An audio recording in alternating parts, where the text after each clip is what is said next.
যে হোটেলে অগ্নিকাণ্ডের ঘটনা ঘটে সেই হোটেলে এই ছিলেন একজন আবাসিক এবং সেক্ষেত্রে তিনি উত্তরপ্রদেশ থেকে এসেছেন। বদ্রীনাথ আগরওয়াল অত্যন্ত কপাল জোরে বেঁচে গিয়েছেন। कल मैं शॉपिंग करने बाजार निकल गया था और शाम को लौटा तो बहुत भीड़ था और पता चला कि होटल में आग लग गया है। P4 insulated water tanks, kitchen and bath fittings, বিশুদ্ধ জল সুস্থ জীবন, P4 आजीवन।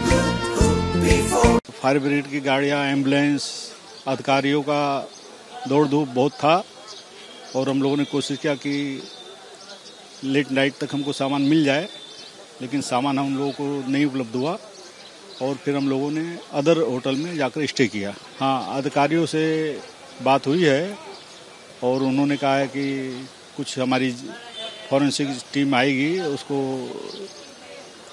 ओके मिलते ही हम आप लोगों को सामान दे देंगे। अंडर मेंटेनेंस चल रहा था, मेन स्ट्रीम के होटल हैं। भगवान का शुक्र है कि हम लोग वी आर सेफ।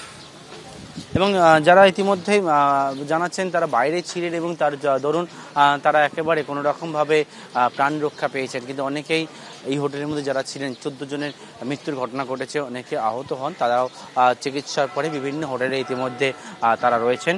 এবং যে বিষয় সেটা হচ্ছে হোটেলে যেরকম অগ্নিকাণ্ডের ঘটনা ঘটলো তার জেরে কিন্তু গতকাল থেকে আজকে পর্যন্ত এখনো পর্যন্ত একটা যে চাঞ্চল্য পরিবেশ ছিল সেটা কিন্তু বজায় রয়েছে।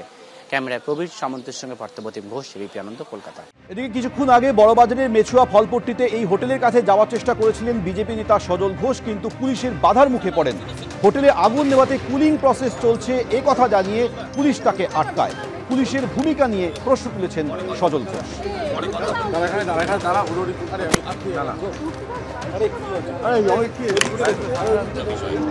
একেই যেতে নিয়ে যান, এগুলোই ভুল। আজকে আপনার কাজে ডিস্টার্ব করাটা আমার লক্ষ্য নয়।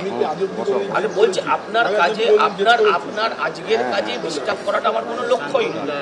আমি এখানে বসে থাকবো, কিন্তু হ্যাঁ আমি এখানটা বসে থাকবো। এখন যদি আর কাউকে ঢুকতে দিয়েছেন তাহলে কিন্তু একই কথা বলবো, তখন কিন্তু সেটা রাজনীতি চলে যাবে। কেন যাবেন? আমি বলছি ওখানে 2 মিনিট দাঁড়াবো না, আপনারা এই যেতে যাচ্ছেন। করবো না কোনো রাজনীতি আপনারা আমাদের দিয়ে করেন।